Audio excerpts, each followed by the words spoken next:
आज हम बात करने वाले प्रोग्रामिंग फॉर प्रॉब्लम सॉल्विंग के इंपॉर्टेंट क्वेश्चन की, यानी कि पीपीएस का जिसका कोड है KCS101T या KCS201T। तो इसके बारे में बात करें कौन कौन से इंपॉर्टेंट क्वेश्चन है आज मैं आपको बताने वाला हूँ। उसके बिलोग तो मैं काफ़ी सारे वीडियोस बना चुके हैं, जैसे कि फंडामेंटल ऑफ मैकेनिकल इंजीनियरिंग के, और उसके अलावा discrete mathematics M1 M2 math 1 सभी की वीडियोस मैंने अपलोड कर दी है। आपको कोई भी डाउट हमें पूछ सकते हैं या फिर हमारे वीडियोस दे सकते हैं, ठीक है। या फिर आप किसी अदर सब्जेक्ट का आपको वीडियो से इंपॉर्टेंट क्वेश्चन तो हमें कमेंट करें, सब्जेक्ट नेम, ब्रांच कोड और आपका जो है सेमेस्टर कौन सा, हम आपको वीडियो बना देंगे, ठीक है। कौन कौन से इंपॉर्टेंट क्वेश्चन है, चलिए हम बात करते हैं। पहले आपको PPS यानी कि programming for problem solving unit first, जिसमें आपको पार्ट ए क्या पहले पढ़ना है, आपको लोडर एंड लिंकर ये आपको पढ़ के जाना है। फिर आपको ऑपरेटिंग सिस्टम क्या होता है, और आपका प्रोसेसर कंप्यूटेशन, ठीक है। प्रोसेसर कंप्यूटर सिस्टम क्या होता है, प्रोसेसर कंप्यूटर यानी कंप्यूटर सिस्टम का प्रोसेसर क्या होता है, कैसे वर्क करता है आपको देख लेना है। फिर इनपुट आउटपुट डिवाइसेस क्या होती हैं, इसका जो है फिगर वगैरह देख लेना आप, थोड़ा छोटा सा है, ठीक है। फंडामेंटल एंड डेटा टाइप्स देखना है, फिर आपको वेरिएबल देख लेना है, ठीक है। देखो यूनिट 1 काफ़ी लॉन्ग है तो इसलिए थोड़ा इसमें ज़्यादा है, लेकिन जो है काफ़ी ज़्यादा मोस्ट इंपॉर्टेंट है यूनिट 1। मैं तो कहूँगा आपको यूनिट 1 के 100% पढ़ लेना चाहिए अगर आपके पास टाइम है, क्योंकि इसमें काफ़ी ज़्यादा इंपॉर्टेंट है। इसमें से मैक्सिमम 20 नंबर से प्लस आएगा, 20 तो आता है आपका, कम से कम 25 मार्क्स भी आ सकते हैं, 24 से 26 marks. Representation of algorithm important है, फ्लो चार्ट आएगा ही आएगा, इसका आप अच्छे से देख लेना, ठीक है, क्योंकि ये आ चुका है और भी, यानी जो अदर सब्जेक्ट होते थे उसमें फ्लो चार्ट पूछा गया है, तो फ्लो चार्ट काफ़ी इंपॉर्टेंट है। स्यूडो कोड क्या होता है और उसका एग्जाम्पल, स्यूडो कोड दोस्तों काफ़ी ज़्यादा मोस्ट इंपॉर्टेंट है। तो आपको ये जो आपको पार्ट बी दिख रहा है ये बहुत ज़्यादा इंपॉर्टेंट है। रिप्रेजेंटेशन ऑफ एल्गोरिथम भी इंपॉर्टेंट है, फ्लो चार्ट मोस्ट इंपॉर्टेंट है, स्यूडो कोड तो इंपॉर्टेंट है ही, और सोर्स कोड दोनों में से कोई ये पूछेगा या दोनों डिफरेंस पूछ सकते हैं, सोर्स कोड का, स्यूडो कोड का। स्यूडो कोड सोर्स कोड क्या होता है दोनों देख लेना। फिर आपको ऑब्जेक्ट एंड एग्जीक्यूशन कोड ये आपको देख लेना, ऑब्जेक्ट एंड एग्जीक्यूशन कोड ये हो गया यूनिट 1। बात करते हैं यूनिट 2 की, क्या क्या इंपॉर्टेंट है। पहले apply if and switch statement. देखो स्टेटमेंट से क्वेश्चन पूछेगा, आप चाहे इफ़ इल्स पूछे, स्विच पूछे, वाइल पूछो, ठीक है। तो अप्लाई इफ़ एंड स्विच देख लेना है। आपको नेस्टिंग इफ़ एंड इल्स ये भी एक बार देख लेना, नेस्टिंग इफ़ एंड इल्स से पूछ सकता है। और जो यूनिट 2 का पार्ट बी है ये भी काफ़ी ज़्यादा इंपॉर्टेंट है, मैंने यहाँ पे लिख दिया। टाइप कन्वर्जन से आने के चांसेस हैं बिट ऑपरेटर और लॉजिकल एंड असाइनमेंट ऑपरेटर, इन दोनों से ज़रूर पूछेगा। क्यों, कौन कौन से, देखो लॉजिकल एंड असाइनमेंट ऑपरेटर्स, या फिर आपका ये पूछ सकता है बिट ऑपरेशंस, दोनों से ये पूछ सकता है, या फिर टाइप कन्वर्जन पूछेगा ही, यानी इसके चांसेस ज़्यादा हैं, ठीक है। मेरी बात आती है यूनिट 3 की, कौन कौन से क्वेश्चन इंपॉर्टेंट है। Use of break and continue statement, ये आपको पढ़ना है। फिर do while and for loops ये भी काफ़ी ज़्यादा इंपॉर्टेंट है। Call by value, call by reference, दोनों में से पूछ सकता है कि क्या होता है कॉल बाय वैल्यू या कॉल बाय रेफरेंस, दोनों को आपको देख लेना है, बहुत ज़्यादा इंपॉर्टेंट है। फिर आपको देखना टाइप ऑफ फंक्शन या रिकर्सिव फंक्शन, इन दोनों में से एक पूछेगा, टाइप ऑफ फंक्शन क्या होता है या रिकर्सिव फंक्शन क्या होता है, तो इनमें से अच्छे से देख लेना है। फिर आपका यूनिट 4 आती है, जो कि ये भी इसमें पार्ट ए है, कैरेक्टर, एरे एंड स्ट्रिंग, यानी एरे एंड स्ट्रिंग, कैरेक्टर क्या होता है। फिर आपका एरे स्ट्रक्चर, इसको देख लेना, अच्छे से देखना, स्ट्रक्चर आ सकता है एरे का, और यूनियन क्या होता है, ठीक है, एरे का यूनियन। फिर एरे में आपको जो है नेक्स्ट देखना है सर्चिंग एंड बेसिक सॉर्टिंग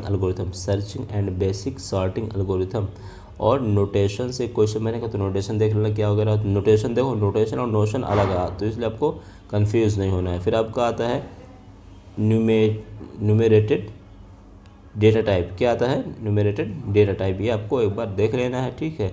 और यूनिट 5 में बहुत ज़्यादा लॉन्ग यानी बहुत इंपॉर्टेंट क्वेश्चन है।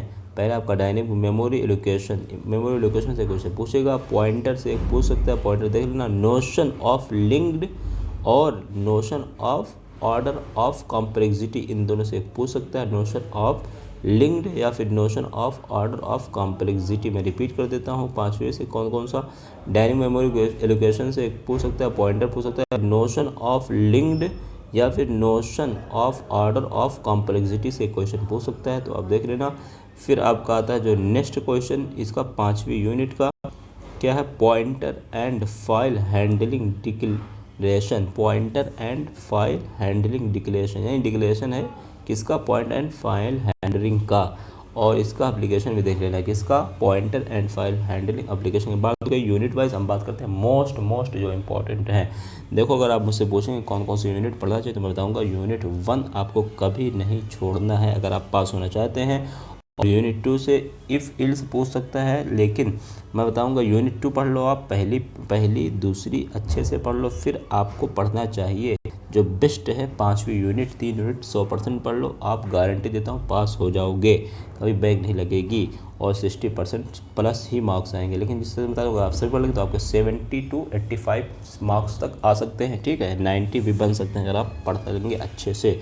देखो मोस्ट इंपॉर्टेंट है कि आपका पहला, translate the algorithm to program and execution in C language. क्या करना है आपको, ट्रांसलेट करना है algorithm, translate the algorithm to programs execution in C language में आपको जो है इसको ट्रांसलेट करना है, ठीक है। फिर आपके इसमें क्वेश्चन 2 जो इम्पोर्टेंट है जो बन सकता है, इम्प्लीमेंट कंडीशनल ब्रांचिंग, फिर आपका इटरेशन एंड रिकर्सन भी देख लेना, conditional implement conditional branching iteration and recursion. फिर यूनिट जो तीसरा क्वेश्चन क्या important, develop simple algorithm for arithmetic and logical problem, क्या है, develop simple algorithm for arithmetic and logic problems, ठीक है। फिर बात आती है नेक्स्ट की, क्या इंपॉर्टेंट है यूनिट क्वेश्चन 4 जो है, decompose a problem into function and synthesize a complete program, क्या है, डिकम्पोज ए प्रॉब्लम, डिकम्पोज, मैं रिपीट करता हूँ, decompose a problem into function and synthesize a complex program, a complete program using divide and conquer approach, ठीक है, ये आपको पढ़ लेना, ठीक है।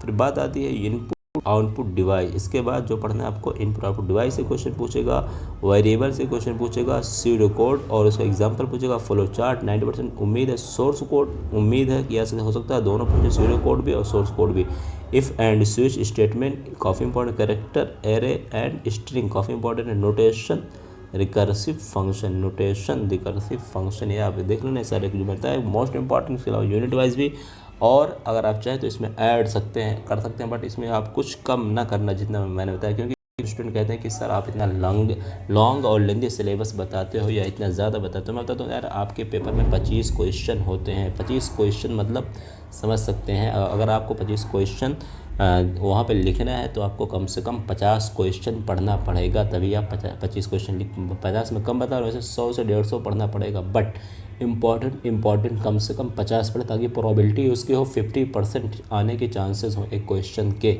तो आपको कम से कम 50 क्वेश्चन तक देखना है। लेकिन अगर आप वो नहीं देते तो कम से कम जो बता रहा हूँ तो देख ही लो, ठीक है, 25 से 30 क्वेश्चन इसके बनते हैं, तो आप इतने ज़रूर देख लेना। कोई डाउट हो, कोई आपको कन्फ्यूजन हमें कमेंट करना, किसी अदर सब्जेक्ट की वीडियोस चाहिए तो हमें subject code, subject name, branch, semester लिखना, हम उस पर वीडियोस बनाने की कोशिश करेंगे। आई होप आपका एग्ज़ाम्स पेपर अच्छा जाएगा, आई होप आपके मार्क्स अच्छे आएंगे। Thank you so much, best of luck.